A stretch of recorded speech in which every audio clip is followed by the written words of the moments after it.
identificado. Sobre todo porque que llamen a los padres a la madrugada porque un hijo está en conflicto. Le confieso que ya en la primera página cerré el libro porque no pude evitar recordar algo que como madre y como padre nosotros también pasamos. Y eso se va a repetir también a lo largo de la obra. Porque esa llamada nocturna pone a uno de los personajes centrales en la circunstancia de tener que decidir. La toma de decisiones para él es escabrosa, es difícil, porque no está en situación de tomar decisiones, porque lo están apretando de todos lados, porque con su hijo la relación no es buena, al contrario, yo diría que es mala, y que lo llame papá significa que verdaderamente está en un trance, en una situación difícil y comprometida, porque de otra manera no lo llamaría así, lo está necesitando.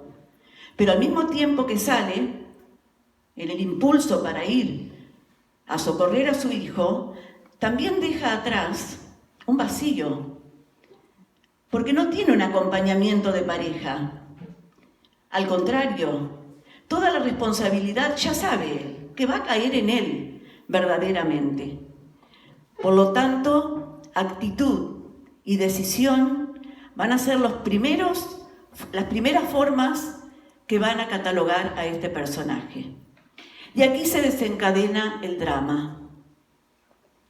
Pero no el drama solamente de Mario, porque Mario tiene sus propios conflictos hacia su interior, graves conflictos íntimos, pero también tiene un drama en su entorno familiar. Es una familia quebrada, una relación matrimonial rota. Los hijos como satélites giran en torno de los padres a punto de chocar, tan distintos unos de otros, tan metidos cada uno en su propia vida, que indudablemente a Mario se le hace muy difícil enfrentar la situación de esa manera. Pero además del drama personal y familiar, también hay un drama a nivel nacional, donde él no puede permanecer ajeno, por más que quiera. Lo va a tratar de disimular. Eran los franceses, laisser faire, laisser passer, dejar hacer, dejar pasar. Él lo intenta, pero de todos lados tiene una demanda tan grande que todo le exige a él compromiso y tomar resoluciones. Y al mismo tiempo que el drama nacional se va desencadenando y que él lo transita en el camino hacia donde va a recorrer a su hijo, por más que los ánimos ya se han aplacado, también hay un drama a nivel internacional que conmueve al mundo, de manera trágica, de manera tremenda. Parece verdaderamente que los intocables no eran tan intocables. Y ahí comienza para mí la intriga. ¿Por qué intriga? En primer lugar, porque cuando uno deja el libro a la noche ya, que el sueño lo vence sobre la mesa de luz o mesa de noche, ese libro es como un imán, como una tentación, que está esperando que uno lo vuelva a abrir porque quiere saber cómo sigue la trama. Porque el autor ha tomado de manera tan ágil el desarrollo de la trama, que verdaderamente invita a continuar sin sesgo, sin cerrar el libro. Pero indudablemente que la intriga también viene, y a mí precisamente me intrigó mucho la tapa, el dibujo de tapa. Y sobre todo porque pasaban y pasaban las páginas y seguía sin encontrarle una relación, un significado entre el desarrollo de la trama y el significado del dibujo de tapa. Y verdaderamente esa intriga se mantuvo durante todo el transcurso de la novela, porque esto se va a develar después de más de 200 páginas. Y cuando se devela el misterio, indudablemente a mí me produjo una sensación de asombro.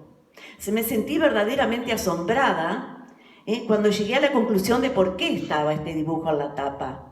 Y lo tuve que asociar porque así lo quiere el autor y te lo pone de manifiesto, que esto es una cajita de música.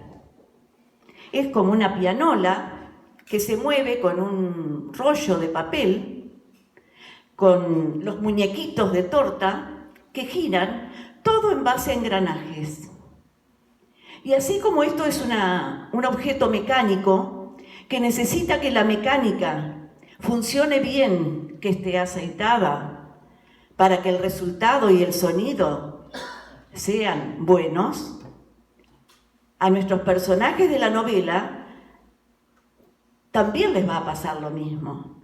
Cuando uno de los engranajes pierde consistencia, se desencaja, es como que todo se desencaja. Entonces la intriga permanece. Como también permanece la ubicación de la obra en el espacio temporal. Si bien hay algunas palabras que ya la leyó, que pueden darnos alguna insinuación, esa palabra patacones, en qué época de la historia nos está acercando ya el autor, pero la verdad que yo medio como lo pasé de largo. Y la intriga por ver en dónde se sucedían los hechos que él ya empieza a describir, también vamos a tener que esperar varias páginas para llegar a ubicarnos verdaderamente en esos hechos trágicos que a los protagonistas también les toca vivir más allá de su propio drama familiar. Y entonces Mario siente vergüenza. ¿Por qué siente vergüenza? Porque en ese trayecto para ir a socorrer a su hijo, y a muchos de nosotros, por lo menos a mí, nos ocurre a veces que nos sentimos como arrepentidos de haber procedido de tal o cual modo en determinadas circunstancias. Y quisiéramos volver el tiempo atrás, quisiéramos retrotraernos y borrar esa acción y cambiarla por la experiencia que tengo ahora. Pero yo sé que es imposible, y el autor sabe que es imposible, y Mario sabe que es imposible, que el diálogo, la relación que no construyó con su hijo, ya es tarde.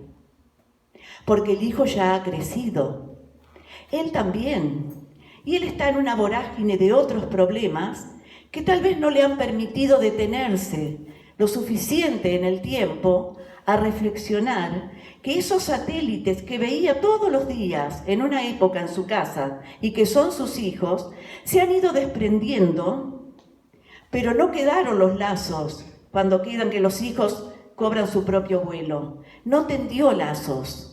Porque no hay un matrimonio que de común acuerdo hayan criado a sus hijos en valores, en sentimientos, y ahí se ven los momentos difíciles, esa carencia.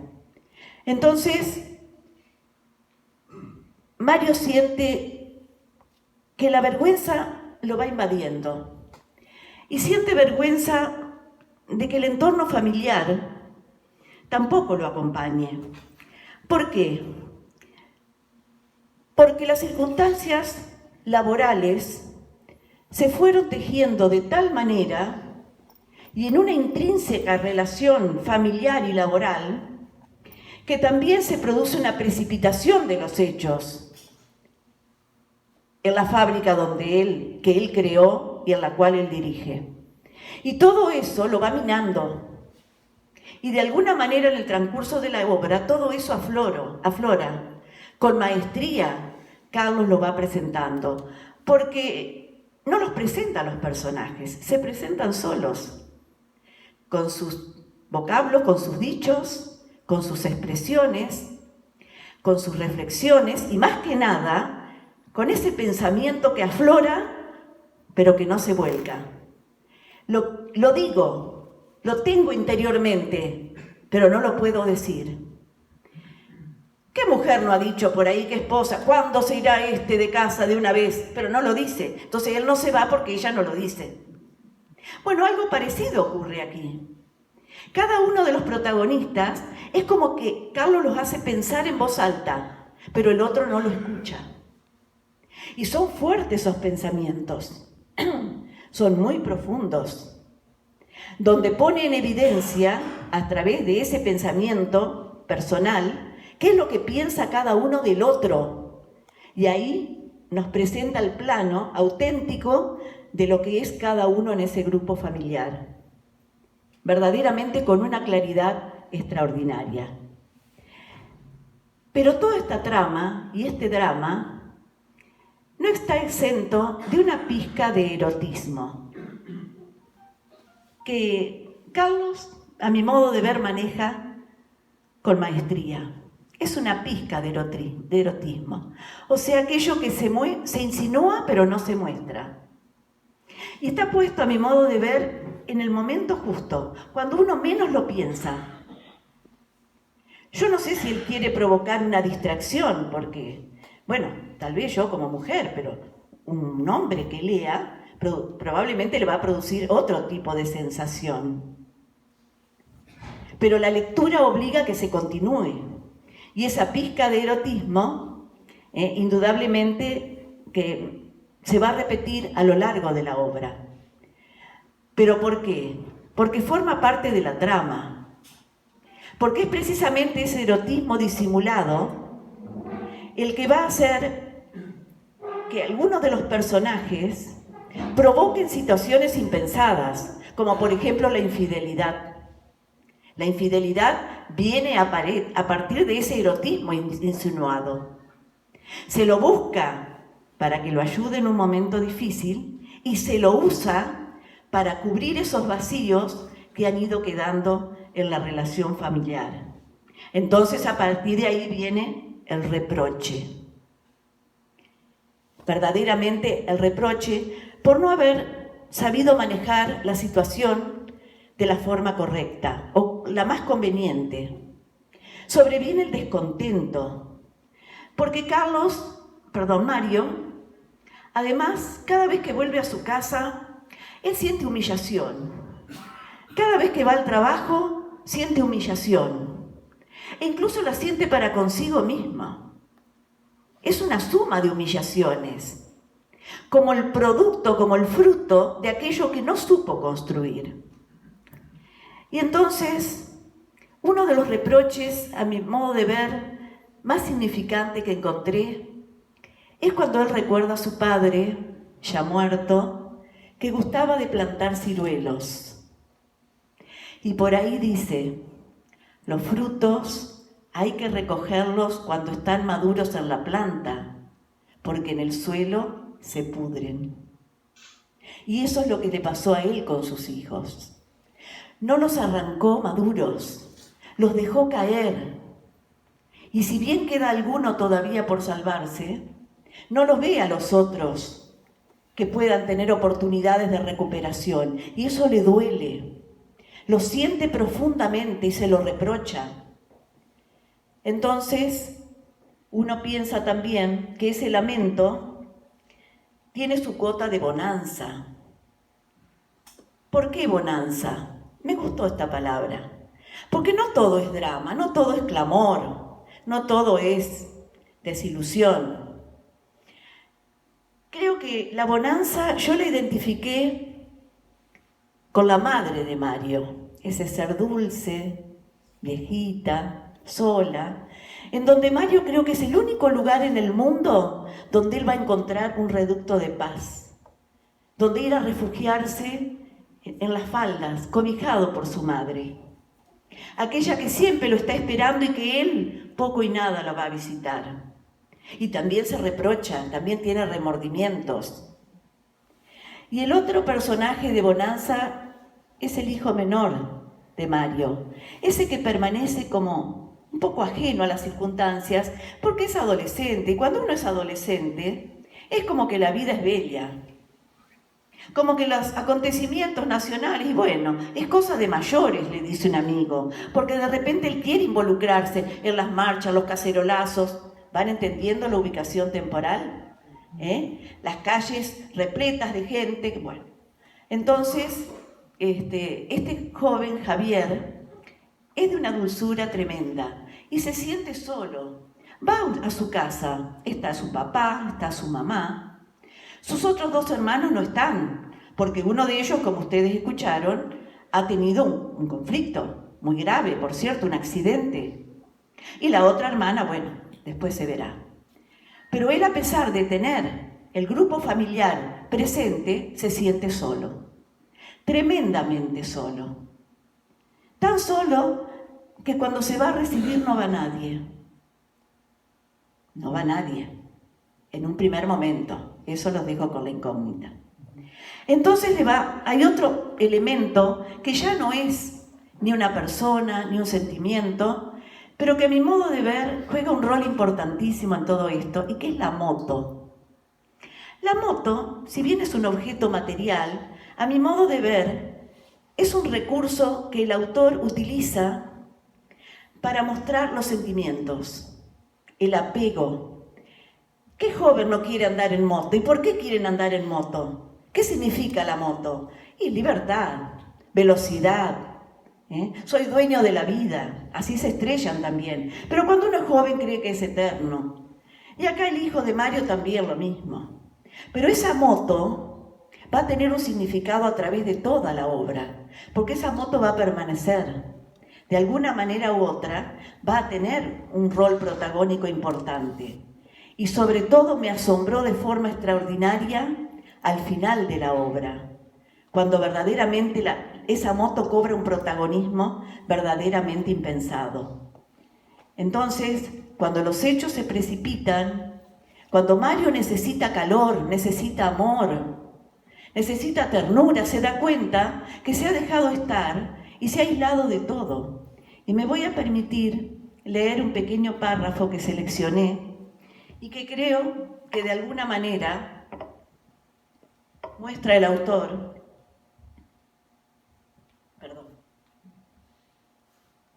Esta circunstancia. Mario atraviesa el pequeño jardín y se mete por el pasillo que da al fondo. Un parque descuidado y más atrás el cuartito de trastos, el garaje de la moto cuando era joven. La casa está siempre igual. Tenemos que poner rejas, le dijo muchas veces a su madre. Yo no voy a vivir encerrada. Mamá, las cosas cambiaron, te van a robar. ¿Quién me va a robar si no tengo nada? No hay pero que valga. Ella no quiere ver que vive sola y está vieja. Él tampoco, porque si no ya le hubiera puesto las rejas sin consultarla. Que nada cambie si todo cambia. Que nada cambie si todo cambia. Creo que Mario, esa es mi percepción, hasta siente miedo de que las cosas cambien. Es como que se ha acostumbrado a vivir en ese clima, donde la adversidad, el drama, la vergüenza, la humillación, se le hace cotidiano. Más allá de los momentos de esparcimientos, del irrumpir en su vida un amigo que lo necesita de urgencia porque es el único que él considera que lo puede ayudar en un trance tan difícil. Y ese amigo va a irrumpir en la familia, en la vida, para tratar de solucionarles ese problema, pero después las cuestiones se van a ir derivando en otras más complejas. Y ahí está la exquisitez de la trama. Un personaje que no sé si no es el principal, eso lo dirá el autor. ¿Cuál es el principal personaje? Creo que aquí hay varios, porque tanto este personaje que les dije que irrumpió en forma sorpresiva, como Mario, tienen obsesión. Viven obsesionados porque se acuestan y se levantan en permanente estado de tensión, porque no lo pueden evitar, porque el ámbito, las circunstancias, así se lo imponen. No saben cómo salir o no quieren salir. Vaya a saber qué quiere decir el autor. Vaya a saber qué quiere decir el autor. Pero indudablemente que esa obsesión, ese desvelo, hace que él hasta sospeche de la infidelidad. ¿Y cómo toma la infidelidad? ¿Se enoja? ¿Contrarresta? No, asume la culpa. Dejó el nido vacío, dejó el espacio vacío y con poco sobrevino la situación. y él la tiene que afrontar. Se consuela diciendo, bueno, estoy gordo, ya no soy atractivo, ya no me interesa. Pero no es esa la cuestión, porque en realidad el matrimonio que se solidifica lo hace sobre estamentos básicos. Y entonces sobreviene la crisis. Es decir, llega un momento de la trama de la obra que uno dice, ¿cómo va a terminar esto? Verdaderamente uno sigue leyendo las hojas, sigue leyendo, está llegando al final y no puede atisbar un desenlace. Crece la intriga, verdaderamente, como esa moto que cada vez se acelera, cada vez más. Uno como que la acompaña en esa ansiedad por conocer el final de la obra. Me parece extraordinaria la forma que Carlos, como sociólogo que es, ha sabido captar la idiosincrasia de las personas. Esa esencia que nos hace ver ante los demás como somos. Hay un pasaje de un velorio que verdaderamente me quedé asombrada cómo lo describe, con qué precisión, cómo uno se siente identificado verdaderamente con esas escenas. Me parece magnífico. Por eso, y ya para ir terminando, la última palabra que elegí, que para mí encierra toda esta cuestión, se podría abundar en mucho más, pero creo que eso queda liberado al criterio del lector. Espero que lo lean. ¿Por qué? Porque Carlos para mí tiene sabiduría, que es esa construcción del pensamiento que permite volcar las experiencias vividas, las experiencias asimiladas, y lo pone con un vocabulario ágil, directo, entendible. No es procaz, estamos habituados. Creo que pone las palabras, ya escuchamos varias, que uno diría las malas palabras, que no son malas palabras cuando uno lo lee en el texto. Es tal vez lo que uno mismo diría en ese momento, de ira, de apuro, de ansiedad. Tal vez diría exactamente lo mismo. Indudablemente que es una obra ágil, a mi modo de ver tiene muy buen manejo del relato, es ameno, es auténtico, da gusto leerlo. Por eso, yo me permití seleccionar estos vocablos, que son los que a mí me parece que fueron identificando la obra. Invito a los que lo van a leer que también generen su propio acróstico, aunque sea mentalmente, porque uno sabe que la percepción de cada lector es distinta, como lo es ante una película, ante una obra de arte. No todos tenemos la misma percepción.